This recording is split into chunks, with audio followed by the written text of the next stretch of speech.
তোমার অংশ অদিতি, তাই একে বলা হবে আদিত্য। দেবতা বলে গোটা সংসার একে সম্মান দেখাবে। এর তেজোদ্দীপ্ততার সমান এর শুভকর্ম হবে।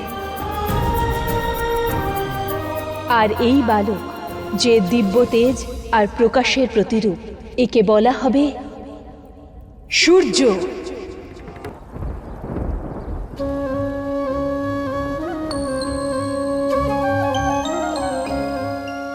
এমনিতে তোমার মধ্যে অনেক গুণ আছে, কিন্তু সেই সব গুণের মধ্যে এক বিশেষ গুণ আমার অত্যন্ত প্রিয়। কোনটা? দেখো, তুমি সাক্ষাৎ প্রকৃতি। তোমার ইচ্ছা মাত্র এক বিশাল বনভূমি তৈরি হতে পারে, কিন্তু তুমি তো আমার সঙ্গে এখানে বসে আছো একটি বীজ রোপণ করার জন্য, যাতে ভবিষ্যতে তা থেকে এক বৃক্ষ জন্মায়। কেননা সেই বীজ অত্যন্ত বিশিষ্ট, তাই আমার ইচ্ছে হলো আমরা দুজনে মিলে এটিকে কৈলাসে রোপণ করি। এমন কি বিশেষ গুণ আছে ওই বীজের?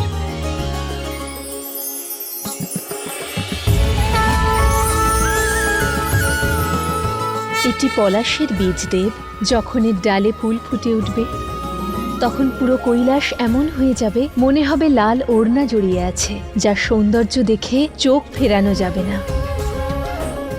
কঠিন তো এখন আমার জন্য প্রতীক্ষা করা, কখন এই বীজ পুষ্পতে পরিস্ফুট হবে। কারণ যখন সাক্ষাৎ প্রকৃতি তার এত প্রশংসা করছে, তখন প্রকৃতই তা অতি সুন্দর হবে। অবশ্যই।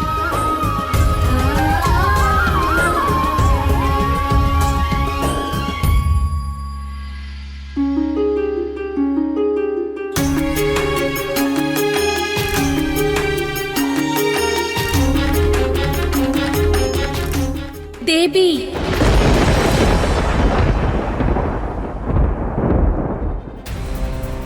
আমি দক্ষ কন্যা ঋষি কাশ্যপের স্ত্রী দিতি আপনাকে আহ্বান জানাচ্ছি। দর্শন দিন দেবী।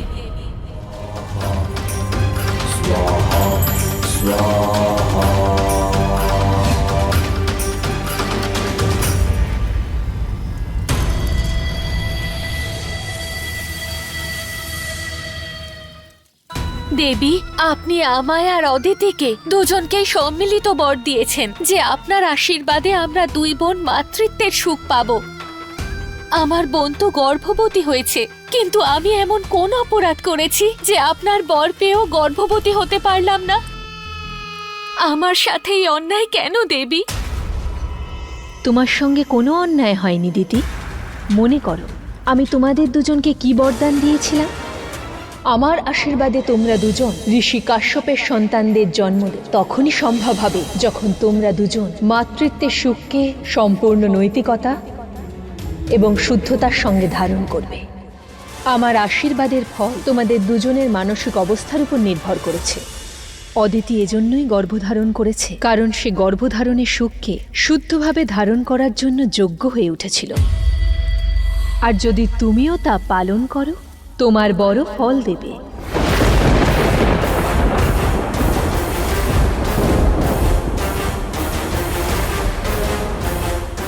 দেবী, আমি তো শুধুমাত্র এটাই চেয়েছি যে আমি আপনার থেকে জানতে পারি যে কোন অপরাধ করেছি, যাতে সেই অপরাধের জন্য ক্ষমা চাইতে পারি। কিন্তু এখন আমি বুঝতে পেরেছি যে আমার ক্ষমার নয়, নিজেকে চেনার প্রয়োজন আছে। তুমি কি করবে এ তোমারই সিদ্ধান্ত দিদি। আমার সতর্কবাণী স্মরণ রেখো। কালচক্র সব কর্মের ফল প্রদান করে। ধৈর্য পুরস্কার দেয়, অধৈর্যকে শাস্তি দেয়। যদি এ কথা তুমি স্মরণ রাখো, তাহলে তোমার এই কৈলাস যাত্রা বিফল হবে না। ঠিকই বলেছেন দেবী। আমি এখান থেকে শূন্য হাতে নয়, একটা শিক্ষা নিয়ে যাচ্ছি। নিজের কষ্টের জন্য অপরকে দোষ দিয়ে কোনো লাভ হয় না। নিজের সুখের জন্য নিজেকেই প্রচেষ্টা করতে হয়, আর আমি সেটাই করব।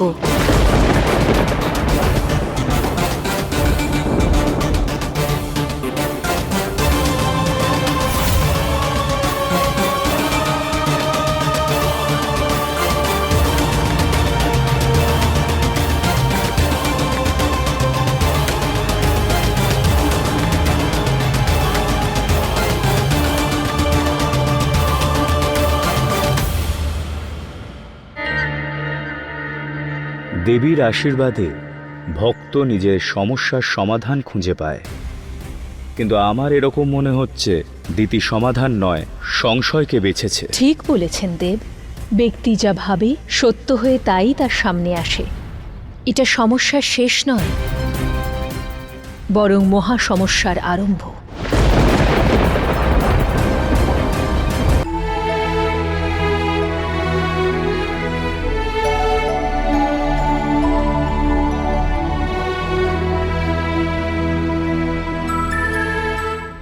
তুমি দেবীর সামনে যতই চতুর হও না কেন অদিতি, আমার সন্তানেরা প্রত্যেক ক্ষেত্রেই তোমার সন্তানের থেকে উত্তম হবে। সময় এসে গেছে দিতি আর অদিতির সন্তানদের সংসারে স্বাগত জানানোর।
হে দেবী, ও আপনারই কৃপার ফল,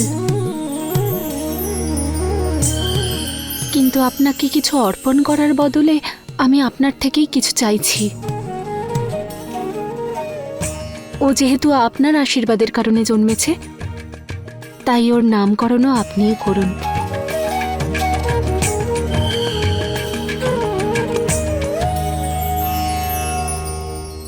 এ তোমার অংশ অদিতি, তাই একে বলা হবে আদিত্য। দেবতা বলে গোটা সংসার একে সম্মান দেখাবে। এর তেজোদ্দীপ্ততার সমান এর শুভকর্ম হবে। আর এই বালক যে দিব্য তেজ আর প্রকাশের প্রতিরূপ, একে বলা হবে সূর্য।